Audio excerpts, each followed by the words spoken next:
Nah, saudara yang kekasih, sebagaimana yang minggu lalu saya sampaikan, bahwa semua kita ini selalu dipikirkan Allah. Saudara, jadi kalau saudara mendengar kabar sana sini lewat mensos bahwa tahun depan itu adalah tahun gelap, nah bagi saudara dan saya yang percaya kepada Tuhan, tahun depan kita yang akan menjadi terang. Amin. Di tengah dunia kegelapan, keturunan ilahi dari tempat ini akan menjadi terang. Amin. Nah, saudara, tanpa terasa kita sudah mau mengakhiri tahun 2022 dengan segudang pengalaman yang luar biasa. Ya, bulan Januari, saudara, kita dipikirkan Allah. Amin. Siapa percaya dipikirkan Allah? Amin. Maka semuanya dikurung di PNSP. Loh, saya ikut dikurung, tapi saya mengalami kuasa Allah di sana. Nah, setelah itu ada beberapa teman, waktu kita sudah dibawa keluar semua, nah ada beberapa teman kembali bertamu di sana. Rupanya belum mengalami lawatan Tuhan waktu itu. Saudara, kalau kita menanggapi dengan sukacita, kita tidak akan terpuruk. Kita tidak akan berkata betapa malang nasibku, ya toh? Tapi kita akan berkata luar biasa Yesusku. Ya, buktinya saya masih bisa berdiri di sini. Nah, saudara kekasih, setelah itu mendekati Natal ini, 2 minggu yang lalu, wah, saya sempat, saudara yang kekasih, saya tidak ketar-ketir, tapi saya ngomong kepada Tuhan, Tuhan, berbicaralah banyak kepada mereka-mereka yang sedang dikurung karena kena COVID. Saya nggak nangis gimana. Saya cuma minta, Tuhan, aku minta anak-anakku yang sedang dikurung oleh COVID berbicara, buka telinganya, supaya nanti tahun 2023 ini nanti mereka menjadi berkat. Jadi tidak terpuruk gitu, saudara kekasih. Nah, kemudian waktu Jumat malam, bukan kemarin malam, tapi 2 minggu yang lalu, Tuhan berbicara kepada saya melalui peristiwa demi peristiwa yang kita alami. Saudara, Tuhan perintahkan kita jangan kembali ke jalan lama, harus masuk ke dalam dunia yang baru, dunia 20 ini dengan pikiran yang baru, jalan yang baru, jangan kembali ke jalan yang lama, yaitu pikirannya, waduh cilaka nanti tahun 2024-23 gimana ya, ini itu pikiran lama, saudara, dikuasai oleh kekhawatiran, dikuasai oleh ketakutan. Nah, saudara kekasih di dalam Tuhan, tapi Tuhan itu luar biasa. Tuhan itu luar biasa. Saya sempat juga ya di Australia 2 bulan 8 hari saya mengurus tiket untuk kembali ke Hong Kong. Tuhan luar biasa. Ya, saya tidak dapat tiket, dapat sih, tapi harus bayar mahal sekali. Sehingga saya ambil keputusan, tapi ngomong, kamu cari tiket yang langsung, karena kalau yang lain ada tapi muter-muter. Nah, lalu kemudian adik Laura bilang, apa enggak terlalu lama ya papi, kasihan sendirian. Terus saya bilang gini, oh tuh, papi bisa nunggu. Iya. Nah, saudara dikasih, lalu saya 2 bulan 8 hari itu mengalami pembaharuan, saudara. Ya, kalau tema Natal kita Yesus pembawa pengharapan yang baru, saya pun mengalami pengharapan yang baru di sana. Jadi saudara, saya minggu yang lalu sudah bersaksi bagaimana saya dipulihkan masa lalu saya melalui cucu saya loh. Cucu yang membawa yang memberi saya pengalaman yang baru. Masa lalu saya waktu seumur dia, saya tidak mengalami apa yang namanya diperlu, apa yang namanya didulangi, apa yang namanya. Tapi saudara kasih, melalui cucu saya Tuhan bicara. Karena hampir tiap hari, berapa kali cucu saya itu kekap saya, peluk saya, lalu saya ditepuk-tepuk begini. Dan kadang-kadang sedang main asik-asik, saya tuh ini lagi main asik-asik, dia nih tiba-tiba dia berbalik ke belakang dan dia peluk saya terus. Bukan di sini saya, tapi dada saya itu digini-giniin saya. Nah, saya tadinya tidak mengerti. Saya pikir secara fisik karena saya neneknya, maka dia itu ternyata setelah pulang ke Hong Kong saya renung-renungkan terus Tuhan bicara pada saya. Apa yang kamu tidak alami waktu bayi, kamu dapatkan dari cucumu. Amin, amin, saudara. Dari segala cara Tuhan tuh punya pikiran untuk memulihkan kita. Nah, kalau di tahun 2022 ini banyak pengalaman yang menurut dunia mungkin sengsara, penderitaan. Tetapi saudara tahu, saudara pasti mengucap syukur sebab Tuhan Yesus sudah membayar semua itu 2000 tahun yang lalu, dari kelahirannya di kandang domba dan sampai pada penderitaannya selama ada di dalam dunia. Dia dikebuki, harusnya saudara dan saya yang dikebuki, tapi dia mengambil alih semua itu. Jadi saudara ini bukan sekedar menjadi orang Kristen memegang agama, tapi sesungguhnya saudara, penderitaan saudara dan saya di dunia ini sudah diambil alih oleh Tuhan Yesus. Gak berarti harusnya saudara,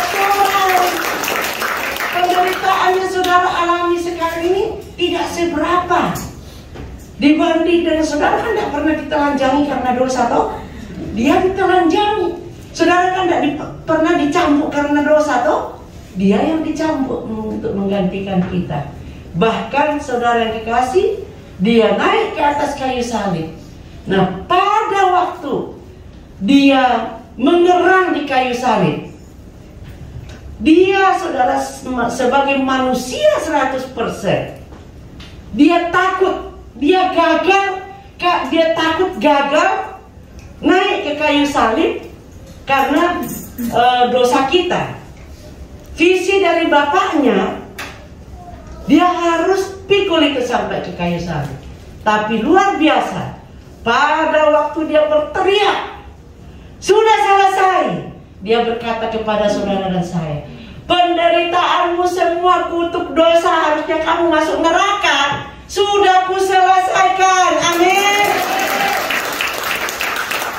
Ini yang Tuhan kerjakan di atas kayu salib. Dan saudara yang dikasih, di dalam tema Natal ini, kayak kita baca sama-sama, 1, 2, 3 yang keras, 1, 2, 3. Yesus membawa pengharapan yang baru. Lama. Lagi.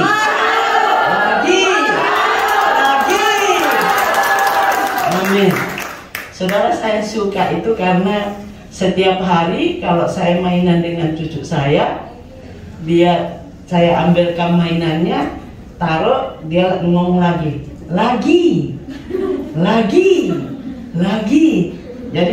Jadi senang ngomong pada saudara, lagi. Gimana tak mungkin? Nah, saudara dikasih, apa yang permulaan saya ngomong tadi, itu Yesus pembawa pengharapan yang baru itu ada 3 segmen di dalam kehidupan saudara dan saya, dan ini saya sudah alami. Saudara, pada waktu saya sedang mencari, berdoa, Tuhan, Engkau mau menyampaikan apa kepada umatmu yang nanti tanggal 25 Desember. Saya sudah sampaikan di Menara Doa, jalan yang jangan kembali kepada jalan yang lama. Pada tanggal 18 saya katakan kepada saudara, Tuhan Yesus, Tuhan itu, Allah itu memikirkan bagaimana caranya supaya kita bisa kembali kepada Dia. Nah, di dalam kita dipikirkan ini, maka saudara tiba-tiba Bapak Gembala bilang kepada saya kan bilang, Pi, ada ide enggak? Saya kok belum menemukan ini. Lalu saudara Bapak Gembala bilang, berbicara tentang 3 segmen. Segmen pertama, kerohanian kita. Segmen kedua, sakit penyakit tubuh atau jasmani kita. Segmen ketiga, materi kita. Saudara kekasih, lalu saya mulai dengan itu, saya mulai berdoa. Terus Tuhan mengingatkan, 3 segmen ini sudah kamu alami. Ajarkan itu kepada keturunan-keturunan ilahi. Nah, saudara kekasih, di dalam segmen yang pertama, kerohanian, itu mengenai pengampunan. Yohanes pasal 3 ayat 16. Yohanes pasal 3 ayat 16. Mari kita baca sama-sama. 1, 2, 3. Karena begitu besar kasih Allah akan dunia ini, sehingga Ia telah mengaruniakan anaknya yang tunggal, supaya setiap orang yang percaya kepadanya tidak binasa, melainkan beroleh hidup yang lagi, hidup yang lagi, hidup yang kekal lagi, hidup yang kekal. Nah, saudara dikasih, yang pertama, Tuhan itu memberikan kepada saya dan saudara pengampunan. Karena tanpa pengampunan dalam diri kita semua, kita terima daripada Tuhan, mustahil kita bisa datang kepada Tuhan. Itu sebabnya saudara dikasih dalam Tuhan, kita perlu percaya bahwa oleh darah Yesus, saudara dan saya sudah diampuni. Semua dosa dan kesalahan kita sudah dipakukan di atas kayu salib 2000 tahun yang lalu. Nah, setelah kita diampuni, baru kita bisa mengampuni orang lain. Tetapi bukan dengan kekuatan kita sendiri untuk dapat mengampuni orang lain, hanya oleh Roh Kudus. Saudara dikasih, saya ini orang yang paling, saudara kan gampang ngampuni, saya ini paling susah ngampuni orang, saudara. Kesalahan dikit diingat-ingat, direnungkan, bukan merenungkan firman Tuhan. Nyanyi mah berkata, ku renungkan firman-Mu siang dan malam. Itu saya waktu nyanyi itu, nyanyinya saya bohong. Karena apa yang saya renungkan, yang saya renungkan, orang itu tadi kok melihat saya begitu ya. Itu nyakiti saya ya. Itu koko saya nyakiti saya, cici saya, papiku, saya, mamiku, wah semua datang di sini. Yang direnungkan siang dan malam itu kesalahan orang lain, kesalahan orang tua kita, kesalahan saudara kan nggak tahu saya yang begitu saudara. Ya, nah saudara dikasih, saya pernah bersaksi waktu saya masih bekerja, ada teman saya yang membuat saya sakit hati. Waduh saudara, dengan nama yang sama dengan namanya, orang itu ikut tak musuhi. Saudara kan enggak tahu? Mau ketemu saudara, saya berpikir anggap dia tembok. Toh saya juga tidak pernah kenal dia. Dia satu perusahaan dengan saya, baru saya kenal. Udah, saya sama sekali tidak mau kenal lagi. Nah saudara yang kekasih, pada waktu saya pindah ke Surabaya, ke kota lain, saya ditemui oleh Tuhan Yesus. Saya mendapatkan pengampunan. Nah, yang pertama yang saya ingat itu, adalah suami saya. Karena saya suka melawan dia dulu. Karena saya pikir, saya juga bekerja kok, saya menghasilkan duit. Saya bukan pengangguran. Ngapain saya tunduk-tunduk pada dia? Nah, saudara dikasih, dan orang yang kedua yang saya ingat itu teman akrab saya. Dulu saya suka tidur di dia juga tidur di tempat saya. Kalau dua-dua suaminya pergi keluar kota bersama suami saya kalau misalkan minggu ini, karena mereka suka sebulan itu 3 kali pergi luar kota. Jadi saya itu tidur di rumahnya dia 1 malam, besoknya pindah ke rumah saya 1 malam. Saking akrabnya. Tapi 1 kali waktu dia menyinggung perasaan saya. Waduh saudara, tidak pernah lagi. Sampai saya pindah, itu saya nggak mau menyapa dia lagi. Saya satu kantor dengan suaminya.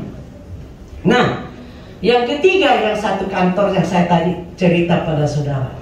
Nah, yang pertama saya katakan, yang paling diingatkan adalah sigaran nyawa saya, yaitu suami saya. Yang kedua, tadi teman saya itu. Yang ketiga, satu kantor. Nah, saya lalu berdoa, wah Tuhan itu luar biasa saudara. Saya lalu berdoa, Tuhan, bagaimana ya caranya bertemu dengan teman baik saya ini. Saya berdoa, tolong saya Tuhan. Dan apa yang terjadi? Tidak sampai berapa hari, tiba-tiba ada mobil diparkir di depan rumah saya. Saya begitu suaminya turun dari, dua-dua sekarang sudah almarhum. Begitu turun dari mobil, saya, Tuhan mengabulkan doa saya. Padahal mungkin waktu itu cuma mulut saya, belum keluar dari hati. Tapi luar biasa saudara, Tuhan itu memberi saya pengharapan yang baru melalui kehadiran mereka datang ke rumah. Saya langsung lari, bukan minta pembantu bukain pintu, tapi saya langsung lari ke depan, saya langsung peluk istrinya. Saya bilang, terima kasih Tuhan Yesus. Istrinya itu majelis gereja, saudara, gereja kami yang lama. Jadi dia bilang, kenapa ini? Ya saya terus jelasin, saya bilang saya itu sakit hati gara-gara kamu menyinggung perasaan saya waktu kita ngomong-ngomong berdua, tidur berdua, dan kamu menyinggung perasaan. Kan ingat tak, kamu tak usir. Saya langsung usir, saya bilang sekarang nggak pulang ke rumahmu.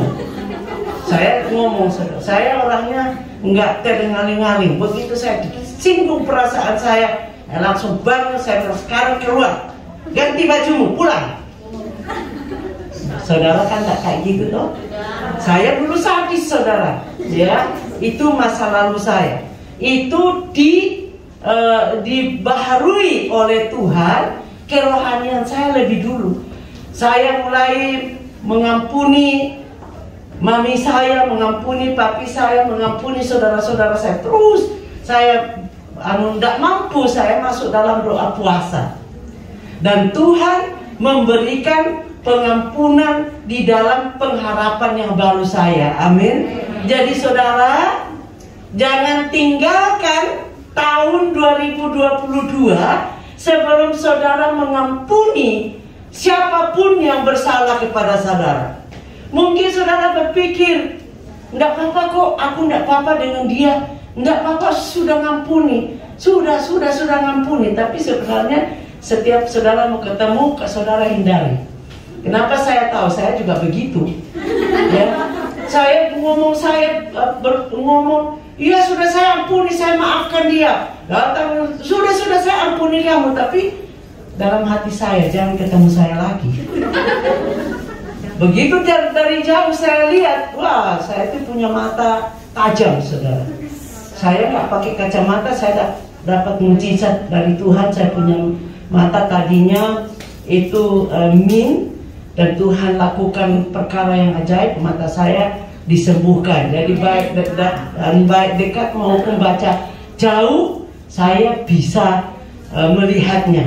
Nah, jadi pengampunan di dalam kerohanian kita, biarlah kita izinkan Tuhan itu berkarya di dalam hatimu mulai sekarang untuk meninggalkan. Minta aja Roh Kudus. Roh Kudus tolong ingatkan saya. Kalau saudara tidak mampu, masuk dalam doa puasa. Mumpung ini masih berapa hari ke depan, saudara puasa. Karena Tuhan Yesus berkata, jenis tidak bisa mengampuni itu hanya dapat diusir dengan berdoa dan berpuasa. Amin. Walaupun saudara kita sudah selesai puasa 21 hari, tetapi kalau masih menyimpan barang yang busuk, itu lepaskan, saudara. Amin. Nah, kita akan melihat orang-orang di dalam Alkitab, di mana mereka yaitu Petrus. Contoh Petrus di dalam Kisah Para Rasul pasal 2 ayat 41. Petrus ini, saudara yang dikasih, pada waktu Tuhan Yesus akan disalibkan, dia beberapa kali menyangkali Tuhan Yesus. Tapi setelah dia penuh Roh Kudus, ya setelah dia dijamah secara rohani, setelah penuh Roh Kudus, maka sekali dia berkhotbah, 3.000 orang bertobat. Nah, di situ dikatakan, yuk baca sama-sama, 1, 2, 3. Orang-orang yang menerima perkataannya itu memberi diri dibaptis, dan pada hari itu jumlah mereka bertambah kira-kira 3.000 jiwa. Saudara percaya nanti di stadium besok malam akan ada, besok siang akan ada pertobatan massal. Mulai tanggal 1 nanti, kol-kol kita tidak akan ada yang sepi. Akan diserbu jiwa-jiwa karena banyak orang yang bertobat. Ya, nah saudara dikasih, kalau Roh Kudus itu ada di dalam hidup kita, maka Roh Kudus itulah yang akan memakai mulutnya Petrus berkhotbah, sehingga semua orang yang mendengar itu mereka menjadi percaya. Amin. Nah, roh yang sama itu akan ada, itu ada di dalam kehidupan saudara waktu saudara percaya kepada Tuhan Yesus. Lalu saudara yang kedua, Paulus. Paulus ini saudara dikasih pembenci pengikut Yesus waktu itu. Wah, dia kemana-mana mau membinasakan orang-orang pengikut Yesus. Nah, pada waktu dia akan pergi lagi ke Damsyik untuk mau membinasakan lagi orang-orang pengikut Yesus, tiba-tiba ucuk-ucuk Tuhan Yesus menemui dia. Nah saudara, pada waktu itu ini keadaan rohaninya si Saulus seolah-olah dia itu rohani, tapi sebenarnya dia itu rohana, karena kesana kemari. Ya mungkin Pak Saulus begitu, tapi saudara dan saya juga bisa seperti itu dengan perkataan kita, dengan sikap-sikap kita, dengan pikiran kita kepada orang lain. Nah, tapi waktu Saulus ditemui oleh Tuhan Yesus, dirubah menjadi Paulus, maka sejak itu Paulus tidak takut lagi bahaya. Bahkan di situ dikatakan dia mau dibunuh, dia dimasukkan ke penjara, dia kemana-mana, saudara dikasih, saudara dia tidak takut. Bahkan saya paling senang mengkhotbahkan waktu dia digigit ular. Nah, waktu dia digigit ular, semua orang di sekelilingnya itu menunggu. Bahkan mereka batin, dia ini pasti orang durhaka, lolos dari gelombang karang laut, ya, naik ke darat, ditunggu sudah sama dengan setan ular itu. Tapi dalam penantian itu mereka nunggu. Kok enggak apa-apa? Dia cuma maju, dia tidak lari ke sana kemari. Kau mengal, lalu telepon siapa? Kau mengandak, saudara. Ya, dia dengan tenang datang ke lalu dia datang ke api, dia kebaskan ular itu masuk ke api. Nah, orang menunggu, ya. Orang menunggu apakah dia akan bengkak, apakah dia akan mati. Nah, ternyata tunggu, loh kok Paulus tambah sehat, tidak terjadi apa-apa. Nah, sebaliknya orang menganggap dia dewa. Semua orang datang membawa ini lalu disembuhkan. Saya teringat pada waktu saya kuliah, saudara, kami diberi satu bahan untuk kami bisa ringkas cerita itu. Ada seorang pemuda. Pemuda ini kerohaniannya dirubah sampai dia menggebu-gebu. Dia siapkan diri. Ada tantangan di satu tempat di daerah primitif, perlu berita Injil. Dia sudah siap-siap. Ternyata 3 hari sebelum dia berangkat, saudara, dia kecelakaan. Kakinya remuk, nggak jadi berangkat. Wah, pertama dia kecewa. Saya akan mau pergi. Kenapa saya pergi? Kenapa? Nah, saudara dikasih, kenapa? Berarti kesembuhan rohaninya belum terjadi. Karena itu bahaya bagi dia. Nah, setelah sudah diamputasi, sudah diganti kakinya, tiba-tiba Tuhan bicara sama dia. Sekarang waktunya kamu berangkat. Lalu dia berkata begini, lah, kaki saya sudah tidak punya satu karet. Mana bisa kalau saya misalkan mereka kejar saya nggak bisa lari dong.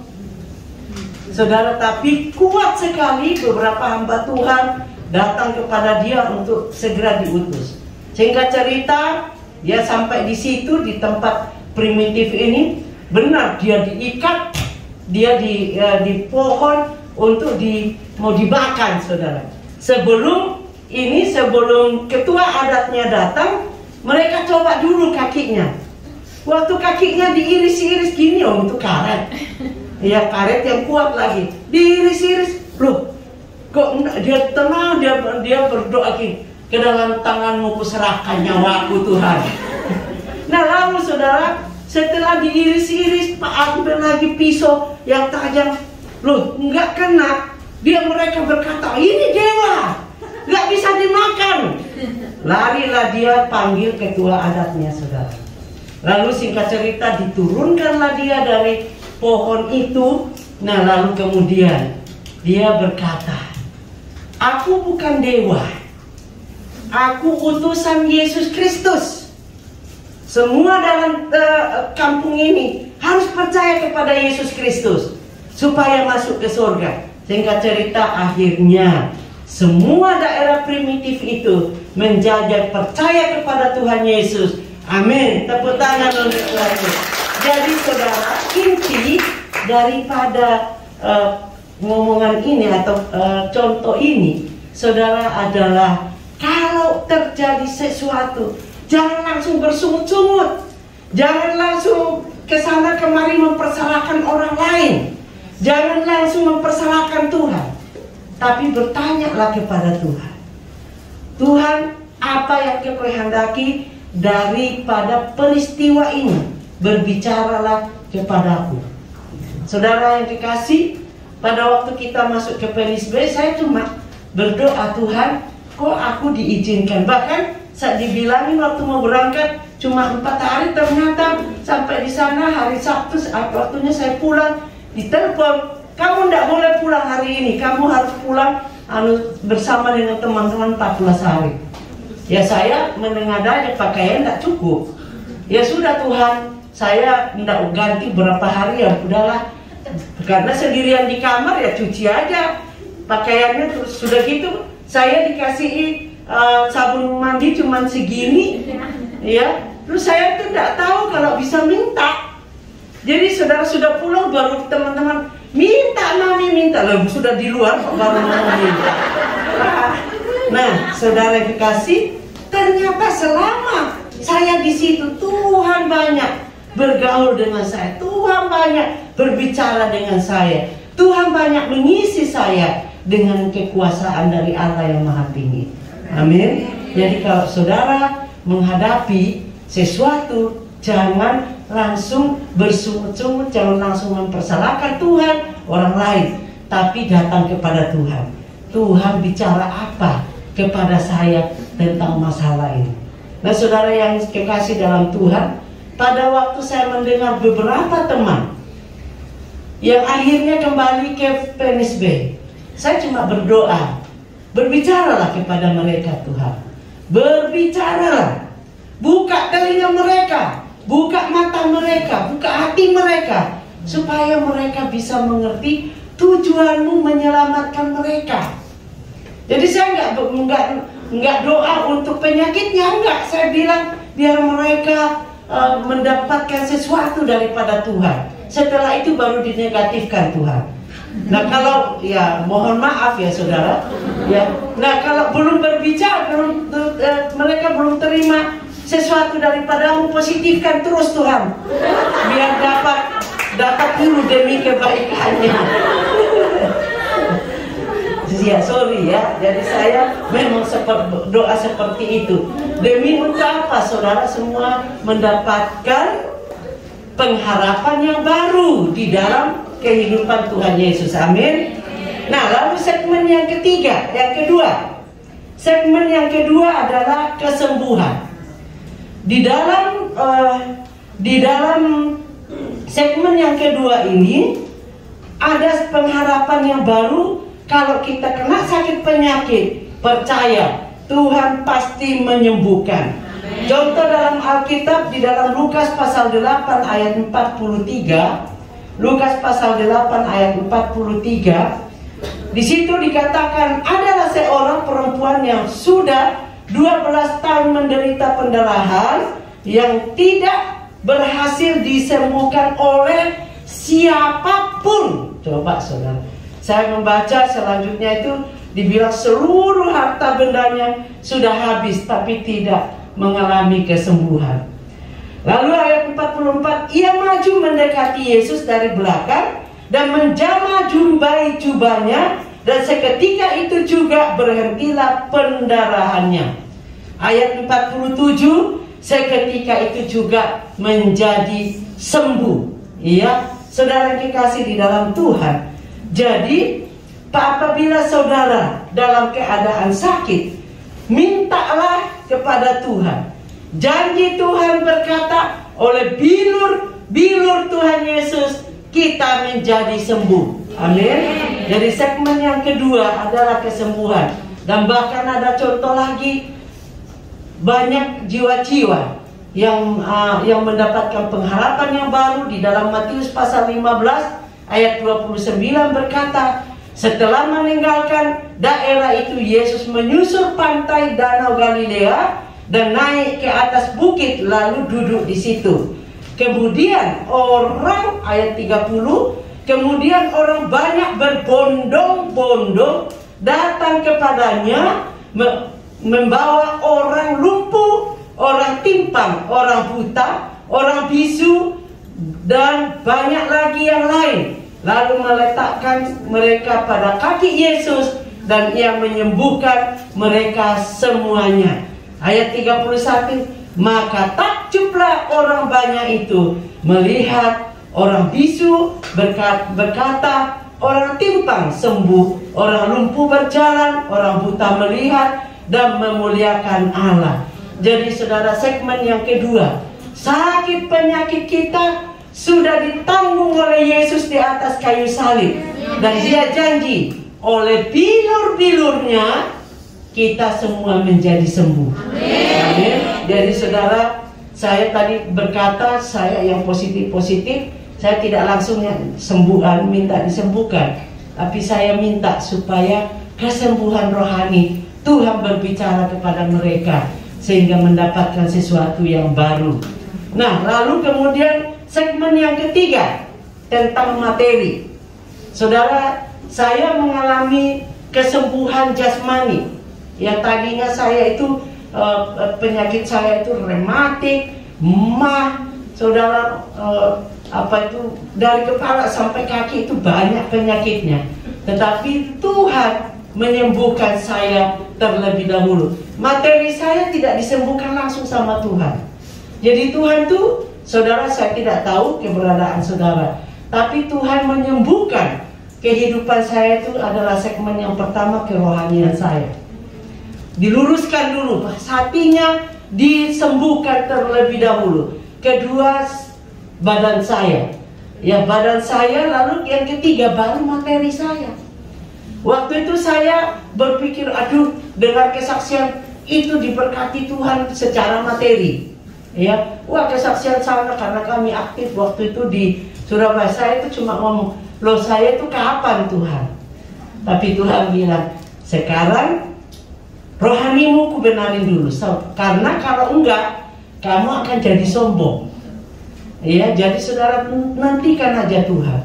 Nah, lalu kemudian yang ketiga, segmen yang ketiga adalah materi. Materi contoh di dalam Alkitab kita yaitu Yohanes pasal 20 ayat 5 dan 6. Yuk kita baca sama-sama. Yohanes pasal yang ke 21, 5 dan 6. 1, 2, 3.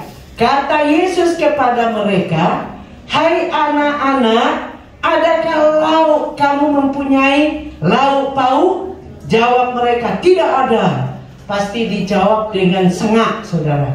You know sengak? Kasar, ya. Lalu 6, maka kata Yesus kepada mereka, tebarkanlah jalamu ke sebelah kanan perahu, maka kamu akan memperoleh. Lalu mereka menebarkannya dan mereka tidak dapat menariknya lagi karena banyak ikan. Jadi saudara yang dikasih, ini berbicara tentang dalam pekerjaan kita, dalam sumber penghidupan kita, kita mau nurut sepenuhnya kepada Tuhan. Ya, jangan tiru ayat 5 ini, sengak ngomong tidak ada. Ya, tapi dengarkan apa perintah Yesus. Untungnya walaupun sengak-sengak begitu murid-muridnya ini, tapi mereka nurut. Ya, padahal saudara dikasih, mereka ini ahli perikanan. Mereka tahu semua betapa dalam ikan-ikan itu ada. Nah, sudah sepanjang malam mereka mencari ikan di tempat yang dalam, yang harusnya ada ikan, gak ada. Nah, ternyata waktu sang sumber berkat, sang sumber materi memerintahkan, tebarkan, saudara dikasih, maka dia menemukan materi yang luar biasa. Saudara, ini yang mereka dapatkan, mereka mendapatkan ikan. Saudara dikasih, kalau sampai saat ini ada kehidupan materimu yang masih ngos-ngosan, saudara minta, ya, mulai sekarang minta, Tuhan tolong saya, materiku sedang ngos-ngosan. Bagaimana cara? Minta hikmat Tuhan untuk mengelola dan apa yang harus saudara kerjakan sehingga materimu dipulihkan oleh Tuhan. Amin. Nah saudara, 3 segmen ini saya alami semua. Waktu saya nurut kepada Tuhan, saya tutup dengan satu kesaksian saya. Saya waktu itu, saya sudah berhenti bekerja. Ada hamba-hamba Tuhan yang nginap di rumah. Saya tinggal punya uang 10.000 untuk 10 hari. Waktu itu 1.000 perak itu saya makan untuk bersama keluarga itu 1 hari. Ayam masih murah, semua masih murah. Nah, tapi pada waktu itu Tuhan perintahkan kepada saya, semua uang 10.000 itu berikan kepada hamba-hambaku. Saya ngomong gini ke Tuhan, untung saudara tidak seperti ini. Tuhan, aku bisa puasa terpaksa, tapi kedua anakku kecil-kecil, mana bisa mereka puasa terpaksa. Nah, tapi saya tetap, ya Tuhan, saya ngomong sama suami. Suami saya juga dapat yang sama. Jadi kami sepakat, ya udah, lepas. Tapi luar biasa saudara, pengharapan yang baru saya. Biasanya jam 9 malam itu mbaknya kita sudah apa besok yang kita memasak. Nah malam itu jam 9 mbak menghadap saya, Bu, mau masak apa besok? Kamu besok tenang, bersih-bersih aja, ya. Apa itu besok kita lihat. Pengharapan yang baru, saya nggak ngomong sama dia saudara bahwa nggak ada uang. Dan apa yang terjadi saudara, begitu bangun tidur masih jam 5 pagi, pembantu teman saya datang, ketok. Bu Bobi, iya selamat pagi, kenapa? Nyonya saya bilang hari ini jangan masak. Oh iya? Nah, saya bilang, oh iya terima kasih. Saya langsung melek mbak saya. Nah, lihat, itu Tuhan tidak boleh kamu masak, Tuhan sudah berikan. Amin. Dan yang luar biasa lagi saudara, pengharapan baru itu luar biasa lagi. Waktu dikirim itu tiga panci yang gede itu loh. 3 panci gede dikirim 3 macam. Saya bilang mau pesta atau apa ini? Nah saudara, lalu Tuhan bilang itu untuk makananmu 3 hari. Amin. Untuk Tuhan Yesus. Saudara, sampai tapi gajian baru stop itu keran datang.